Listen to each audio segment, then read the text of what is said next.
Bet, ikaw ay Filipino, Filipino, Filipino, Filipino. Mga idol at kabayan, breaking news!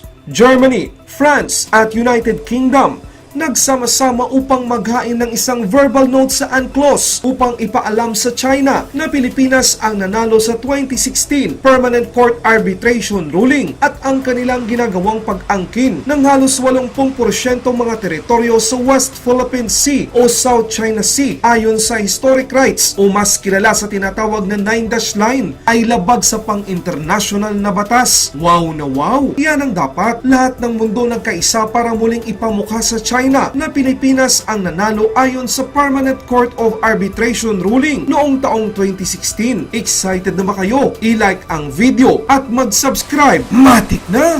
Ang France, Germany at United Kingdom ay nagsumite ng isang note verbal sa United Nations na iginiit ang 2016 Arbitral Award na sumasalungat sa malawak na makasaysayang pag-angkin o historic rights ng China sa mayamang mapagkukunan na South China Sea o West Philippine Sea. Ang mga diplomatikong tala na may petsang ika-16 ng Setyembre ay dumating kasunod ng maraming mga komunikasyon na inisyu ng China bilang tugon sa pagsumite ng Malaysia sa Komisyon sa mga Limitasyon ng Continental Shelf. Ang tatlong kapangyarihan ng Europa, Germany, France at United Kingdom ay nagsama-sama na sinabi sa China na ang mga pag-aangkin patungkol sa pagpapatupad ng makasaysayang mga karapatan o historic rights sa ibabaw ng tubig dagat ng South China Sea ay hindi sumusunod sa international na batas at mga probisyon ng United Nations Convention on the Law of the Sea o UNCLOS. Wow, yan ang matagal na naming hinihintay ng mga Pilipino na buong mundo dapat alam na hindi pag-aari o kaharian ng China ang South China Sea o West Philippine Sea. Ngayon, mararamdaman na ng China na hindi nila kayang kunin lang ng basta-basta ang mga teritoryo ng mga bansa sa West Philippine Sea. Kayo mga idol at kabayan, masaya ba kayo sa hakbang na ginawa ng France, Germany at United Kingdom? Mag-comment lang kayo sa video na ito. Sa kanilang note verbal na nawagan din ang tatlong bansa sa lahat ng mga bansa na naghahabol sa mga teritoryong ito na lutasin ang mga pagtatalo sa mapayapang paraan at alinsunod sa mga prinsipyo at alintuntunin ng UNCLOS. Ang South China Sea o West Philippine Sea kung saan matatagpuan ang Spratly Islands ay ipinaglalaban ng Pilipinas, Vietnam, Malaysia, Brunei, Taiwan at ang China na inaangkin ang halos 80% ng mga ito sa ilalim ng tinatawag na tinaguriang 9-dash line. Ang kaso ng arbitration na pinasimulan at napanalunan ng Pilipinas noong 2016 ay nagpasya na ang malawak na pag-angkin na ito ng China bilang mas makapangyarihan sa Asya ay labag sa batas kung saan ang desisyong ito ay patuloy na itinatanggi ng Beijing hanggang sa ngayon. Nagpasya ang tribunal na ang UNCLOS o United Nations Convention on the Law of the Sea ay palitan ang anumang makasaysayang karapatan o iba pang mga soberanya na karapatan o historic rights o jurisdiction o sovereign rights na labis sa mga limitasyong ipinataw dito. Sa unang diplomatikong tala na may petsang ika-6 ng Marso 2020, pinabulaanan ng Pilipinas ang mga pag-aangkin ng China sa Spratly Islands o Kalayaan Group bilang hindi naaayon sa batas international kabilang ang UNCLOS. Binigyan din ito na ang Pilipinas ay mayroong soberanya at jurisdiksyon sa nasabing lugar, pati na rin ang Bajo de Masinloc o Panatag Shoal o Scarborough Shoal. Mga idol at kabayan, ang panawagan ng France, Germany at United Kingdom sa China na igalang ang 2016 Permanent Court Arbitration ruling ay isang pagpapakita ng suporta nito sa Pilipinas. Nakita na ng ibang mga bansa na sobra talaga ang ginagawa ng China at dapat sundin ito ang international na batas. Sana kung noon pa ito na aksyonan, hindi na aabot sa ganito ang sitwasyon ngayon sa West Philippine Sea o South China Sea. Isa itong malaking aral para sa Pilipinas at sa buong mundo na dapat nating bigyan pansin ang mga nasasakupan nating mga teritoryo at paglaanan ng pondo para maiwasan ang mga problemang ito. Maraming salamat. Ang tagahatid ng balita, Good News Philippines. Mabuhay ang mga Pilipino, mabuhay ang Pilipinas.